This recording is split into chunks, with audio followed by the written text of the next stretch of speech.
Nous recevons aujourd'hui Magali et Alice, représentantes du club Le Havre Roller Derby. Bonjour. Bonjour. Alors on se voit aujourd'hui parce que le club de roller derby du Havre a 10 ans cette année. Il y a un événement qui est prévu le week-end prochain, on va en parler un petit peu plus tard. Avant, est-ce qu'on peut, pour ceux qui ne connaîtraient pas encore très bien la discipline, définir un petit peu ce qu'est le roller derby ? Alors, le roller derby, on va essayer de faire simple. En gros, c'est un sport déjà qui allie vitesse, contact et stratégie. Ouais, déjà, pour planter un petit peu le décor. Le principe du jeu, donc on tourne autour d'une piste ovale. On est à 5 contre 5. Un attaquant ou attaquante par équipe qu'on appelle le jammer. Donc c'est eux qui mettent cette petite étoile sur le casque. Absolument, l'étoile sur le casque, c'est eux qui mettent les points. Et 4 défenseurs et défenseuses qu'on appelle des bloqueurs. Donc eux, comme leur nom l'indique, le but c'est de bloquer le jammer ou jammeuse adverse pour l'empêcher de passer. Bon, alors moi j'ai déjà vu plusieurs fois des matchs de roller derby, j'ai pas tout le temps compris les règles. En tout cas, c'est un sport qui a l'air... je ne sais pas si c'est un sport récent ou si c'est un sport qui est revenu un petit peu depuis quelques années, parce qu'on ne voyait pas il y a 20 ans ce genre de discipline, en tout cas en France. Je me trompe ou... Non, c'est tout à fait ça. En fait, c'est un sport des années 30 qui était quasiment tombé en désuétude, qui est revenu par les ligues américaines, en fait, qui ont commencé à remonter des équipes en gros dans les années 2005, 2010, dans ces années-là. Nous, en France, c'est arrivé surtout en 2010. Là, d'ailleurs, en France, la plupart des équipes ont fêté ou fêtent leurs 10 ans en ce moment. Ouais, c'est le cas de la Ligue de Caen, par exemple. Par exemple, qui organise aussi un gros événement bientôt. Plutôt féminin comme sport ? À la base, plutôt féminin, et là, on trouve des équipes masculines dans de plus en plus de villes. Nous, au Havre, on essaye. Là, cette année, on a plusieurs gars d'intéressés. Donc, pour le moment, au Havre, du coup, on joue en mixte. On s'arrange entre celles qui veulent jouer contre filles. Quand on est assez nombreuses, on les fait jouer que contre les filles, mais en général, ça se passe assez bien. Et c'est aussi l'intérêt du sport, c'est qu'on a beaucoup de gabarits différents déjà entre les filles.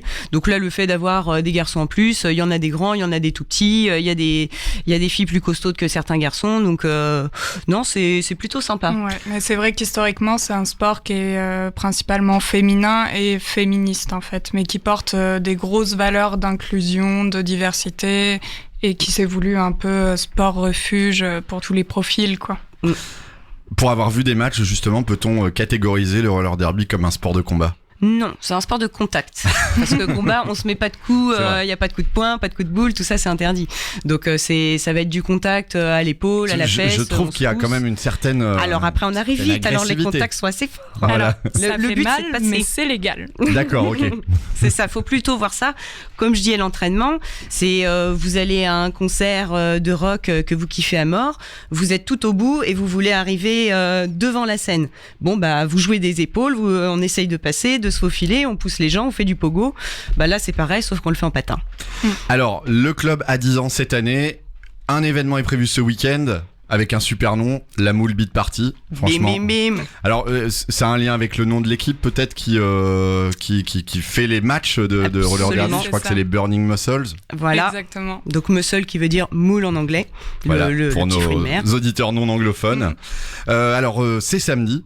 Ça commence le matin, ça dure jusqu'à un peu tard dans la nuit puisque ça va y avoir une soirée musicale. On va peut-être s'intéresser au programme. À quelle heure commencent les festivités ce samedi ? Alors, les festivités commencent par une petite balade pour se mettre en jambes à 10h. Balade à roller. Hein. Oui. Et roller quad. Ou roller all in, nous on n'est pas sectaire, okay. On est très sympa, roller derby. Tant que ça roule. Voilà, tant que ça roule, que c'est avec la bonne humeur, tout le monde est bienvenu. Même les gens en trottinette, ça oui, vraiment. Même les trottinettes. Vélo, même les trottinettes ou les longboards, tout ce qui roule sans moteur. Ouais.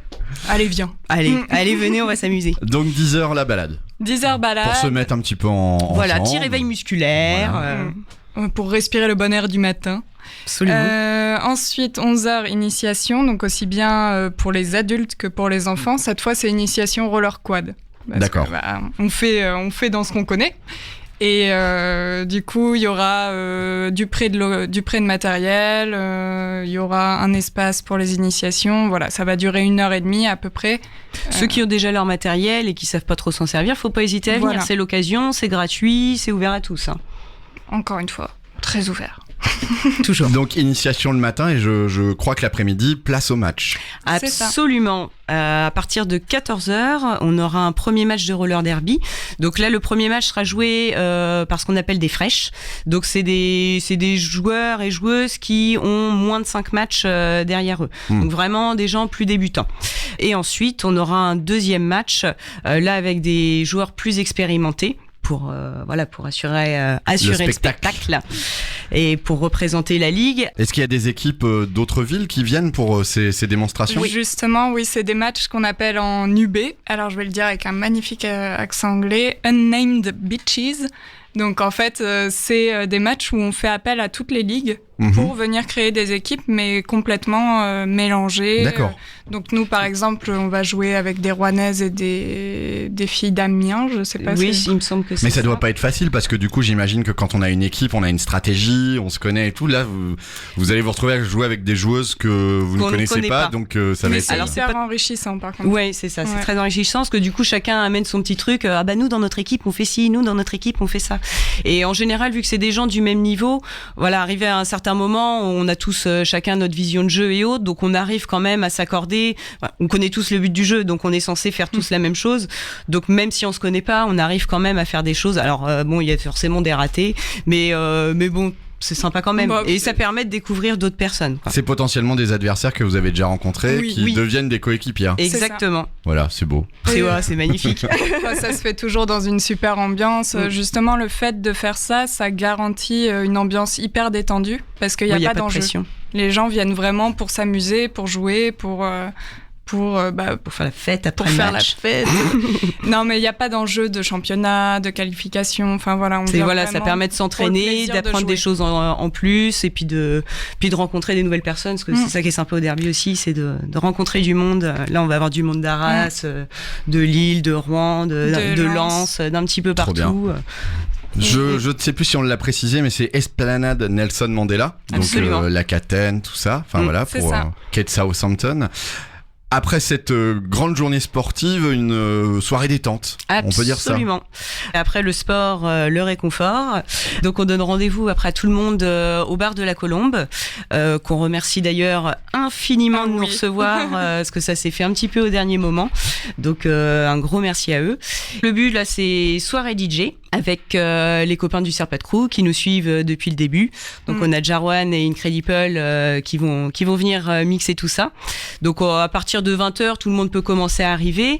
On va se faire un petit coup de vite fait de roller disco pour ceux qui seront motivés encore sur les rollers s'ils sont pas trop fatigués jusqu'à dans la Colombe 22h. Ah oui, ils sont trop gentils, c'est pour ça ils sont géniaux. C'est pas très grand quand même. Enfin, non, mais de toute façon, je pense qu'on sera peut-être pas énormément nombreux à être en roller. Et puis on fera ça sur une petite heure et à partir de 22h jusqu'à pas d'heure, j'ai envie de dire, jusqu'à ce que ça ferme. Pareil, on prolonge toujours en soirée DJ. Alors la Moule Beat Party, c'est ce soir-là. Alors la Moule Beat Party, c'est ce samedi 24 septembre. Rendez-vous Esplanade Nelson Mandela à partir de 10h pour une grande journée de festivités. Pour les gens qui s'intéresseraient au roller derby et qui souhaiteraient éventuellement pratiquer, découvrir, comment on fait pour vous contacter ? Est-ce qu'il y a un créneau peut-être sur lequel on peut vous voir venir assister à un entraînement ? Oui, alors on a prévu mercredi 28, si je ne m'abuse, c'est ça. juste après le 24 finalement, de faire une nouvelle session d'essai justement pour ceux qui nous auront vu le 24, si ça leur donne envie, voilà, de passer nous voir, d'éventuellement tester l'entraînement avec nous. Et puis après, les gens, j'ai envie de dire, au fur et à mesure de l'année, sont le bienvenus à tous nos entraînements. On s'entraîne tous les mercredis et tous les vendredis de 20h à 22h au gymnase Lucien Follin, rue Théophile Gautier à Bléville. Tout le monde est le bienvenu. Pour nous contacter, on a forcément les réseaux sociaux, Instagram, Facebook. Généralement, on répond assez vite. Voilà, même vu qu'on a les emails, le téléphone, faut nous contacter, on répond direct. Et tout le monde est bienvenu, même les débutants. Alors, outre les entraînements, les matchs, les gens qui pratiquent le roller derby, je sais qu'on vous a vu aussi à l'initiative d'autres projets. Je pense notamment, on l'a cité, la roller disco. Est-ce qu'il y a des petites choses comme ça qui pourraient renaître sur la saison 2022-2023? Alors, les rollers disco, on espère. Après, ce qui coince toujours pour les rollers disco, c'est de trouver un lieu assez grand pour le faire. Ça, c'est pas facile. On sait bien que les gymnases au Havre, c'est très compliqué. Déjà pour s'entraîner, on n'arrive pas à en avoir. Donc, pour créer des événements supplémentaires, c'est encore plus compliqué. Donc après, le tout, c'est de trouver un lieu. Après, nous... D'ailleurs, est-ce qu'il faut le préciser que si jamais il fait pas beau, l'événement est annulé. On va être obligé d'annuler, on n'a pas de lieu de repli. Bon. Sauf si, d'ici le courant de la semaine... Quelqu'un, j'envoie un message. Quelqu'un à la mairie du Havre entendrait cette interview. Si quelqu'un aura un petit gymnase à nous prévoir en repli pour le samedi, si jamais il pleut, ça serait super, ça nous permettrait de fêter nos 10 ans. Donc pas de retour de la roller disco au Tetris prévu dans les mois à venir. Alors là, on n'en a pas encore discuté avec eux, mais pourquoi pas, ce serait cool. Surtout qu'à chaque fois, ça a eu énormément de succès. C'est vrai qu'on a plus été dépassé par le nombre de personnes que déçu par le nombre de venus, mais roller disco, ça marche bien généralement. Faut qu'on organise ça. Eh ben, on suivra vos activités avec attention. Magali, Alice, merci beaucoup. Et puis, très belle moule beat party. Merci. N'oubliez pas les moule beats.